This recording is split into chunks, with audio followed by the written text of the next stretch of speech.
पिछली कड़ी में हमने चर्चा की थी कि 18 जून 1576 को हल्दी घाटी के मैदान में महाराणा प्रताप सिंह के घोड़े ने मानसिंह के हाथी की सूंड पर अपने दोनों पैर टिका दिए तथा महाराणा ने अपना भाला खींचकर मानसिंह पर फेंका। मानसिंह ने हौदे में झुककर अपनी जान बचाई तथा महाराणा प्रताप उसे मरा हुआ समझकर पीछे की ओर पलटा। शीघ्र ही लड़ाई बहुत तेज हो गई तथा सैनिक लड़ते हुए हल्दी घाटी के मैदान से रक्त तलाई तक जा पहुंचे। कहा जाता है कि उस समय इस स्थान का नाम रक्त तलाई नहीं था, अपितु दोनों पक्षों के सैनिकों के रक्त के भूमि पर गिरने से यहां रक्त की एक तलाई बन गई, जिसके कारण इस स्थान का नाम रक्त तलाई पड़ गया। मध्याह्न पश्चात महाराणा प्रताप के रक्त तलाई छोड़ने के साथ ही युद्ध रुक गया। महाराणा प्रताप किसी भी हालत में युद्ध क्षेत्र छोड़ना नहीं चाहता था, किंतु हकीम खां सूरी तथा भामाशाह महाराणा प्रताप के घोड़े को जबरदस्ती युद्ध क्षेत्र से खींच कर ले गए। महाराणा मुट्ठी भर सैनिकों के साथ युद्ध के मैदान से निकला था। यदि मुगल सैनिक चाहते तो महाराणा का पीछा कर सकते थे, किंतु किसी भी मुगल सेनापति की हिम्मत महाराणा के पीछे जाने की नहीं हुई। मुल्ला बदायूनी लिखता है कि जिस समय महाराणा प्रताप युद्ध में घायल होकर रक्त तलाई से निकला, उस समय आग के समान भयानक गर्म लू चल रही थी।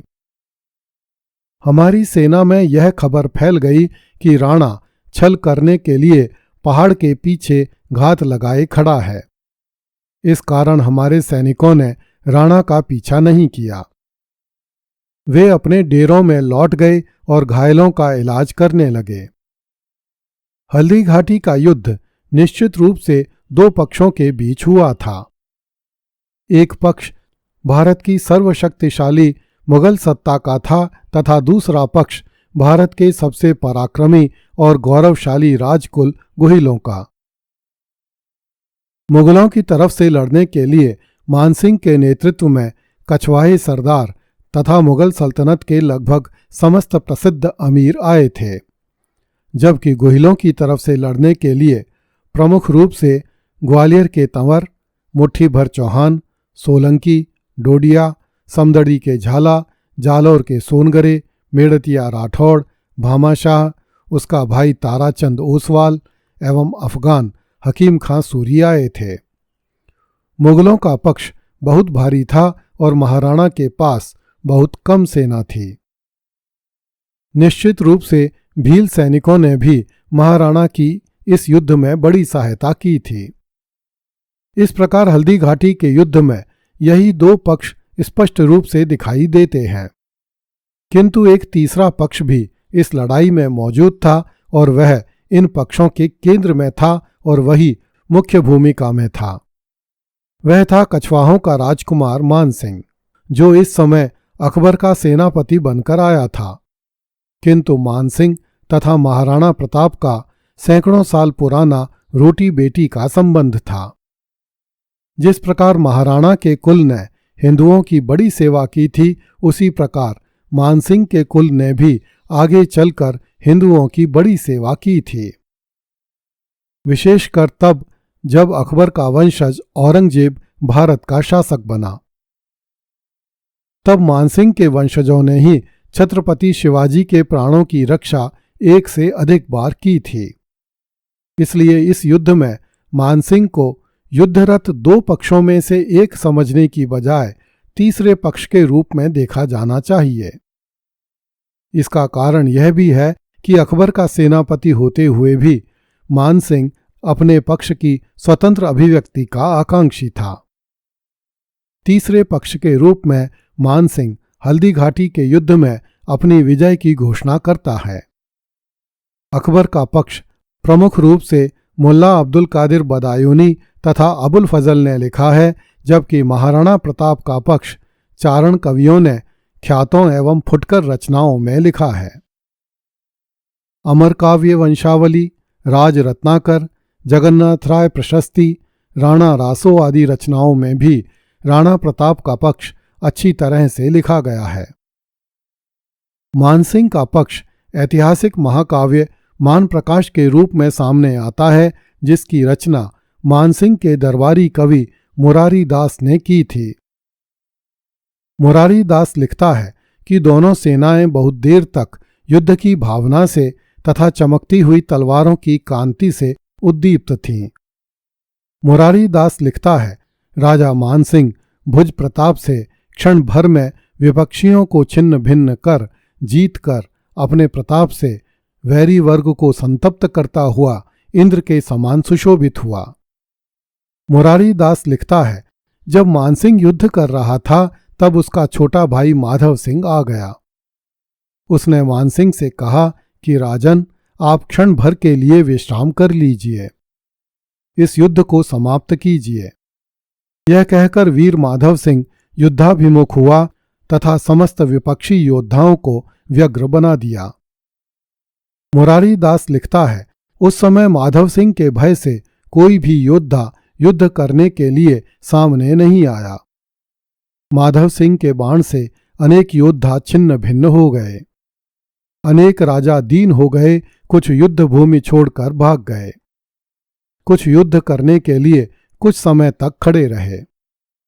दुर्मद वीरवर्य राणा प्रताप माधव सिंह से लड़ने के लिए सामने आया। मुरारी दास लिखता है, कर्ण के समान प्रतापी राणा प्रताप अर्जुन के समान शक्तिशाली राजा मान को जीतने की इच्छा से कठोर वचन बोला। माधव सिंह, वीरों को अपने बल से विद्रावित कर तुम इस रणभूमि में जो हर्ष का अनुभव कर रहे हो, मैं अभी क्षण भर में राजा मान सहित तुम्हें हर्षहीन बना दूंगा। राणा प्रताप के जीवित रहते तुम युवकों की जो जीतने की इच्छा है वह व्यर्थ ही है। मैं जो कह रहा हूं उसे अच्छी तरह जान लो। मैं भगवान विष्णु के चरणों की शपथ खाकर कह रहा हूं। मुरारी दास लिखता है, इस प्रकार कहकर वीर प्रताप ने उन दोनों को अर्थात मानसिंह और माधव सिंह को सैकड़ों बाणों से ढक दिया। आकाश बाण समूह से आच्छन्न हो गया और वह दिन दुर्दिन के समान प्रतीत होने लगा। मुरारी दास लिखता है, सर्वप्रथम हाथी से हाथी भिड़ गए तथा घोड़े से घोड़े, पैदल से पैदल लड़ने लगे। इस प्रकार उस समय बराबरी का युद्ध हो रहा था। मुरारी दास लिखता है, इस भयंकर संग्राम को देखकर देवताओं का समूह भी आश्चर्यचकित हो गया।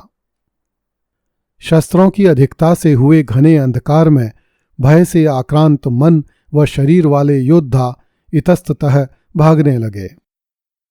मुरारी दास लिखता है, जो जिसके सामने आया उसने उसे मार डाला, अपने पराये का भेद नहीं रखा। राणा की सेना बाणों से छिन्न भिन्न शरीरा विदेह के समान इतस्ततः दौड़ने लगी।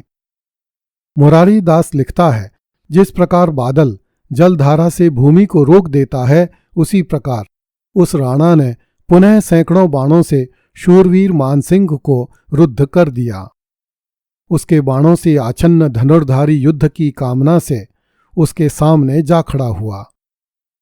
मुरारी दास लिखता है, राणा प्रताप के बाणों से उत्पन्न घने अंधकार को दूर करके सूर्य के समान मानसिंह रणभूमि में शत्रुओं के लिए उत्प्रेक्षणीय हो गया। मुरारी दास लिखता है, खड़ग से काटे गए हाथी और बाणों से छिन्न भिन्न घुड़सवार वहां गिरे हुए थे। महिपाल मणि मान के भय से अनेक योद्धा गिर पड़े थे। युद्ध करने वाले योद्धाओं के रक्त की नदी उत्पन्न हो गई। मरे हुए हाथी महान पर्वत के समान लग रहे थे तथा योद्धाओं के केश शैवाल की भांति शोभा दे रहे थे। मुरारी दास लिखता है, मानसिंह ने अपने पराक्रम से रण नदी को विशाल बना दिया। दो मुख वाले व्यक्ति के समान बड़े वेग से आगे तथा पीछे देखता हुआ राणा प्रताप हतगति हो गया। राणा प्रताप के पीछे क्रोध से दौड़ते हुए राजा मानसिंह ने भी निष्प्राण के समान इस एक को ही छोड़ा, अर्थात राणा प्रताप के अतिरिक्त मानसिंह ने सबको मार डाला। मान प्रकाश का यह वर्णन अतिशोक्तिपूर्ण तो है ही, काफी अंशों में असत्य भी है। साथ ही राजस्थान में इस युद्ध के संबंध में जो बातें बहुतायत से और उसी काल से प्रसिद्ध हैं, मान प्रकाश की बातें उनसे भी मेल नहीं खाती। अगली कड़ी में देखिए, हल्दी घाटी के युद्ध में तोमरों एवं झालों ने सर्वस्व बलिदान कर दिया। कृपया इस चैनल को लाइक, सब्सक्राइब एवं शेयर करें। धन्यवाद।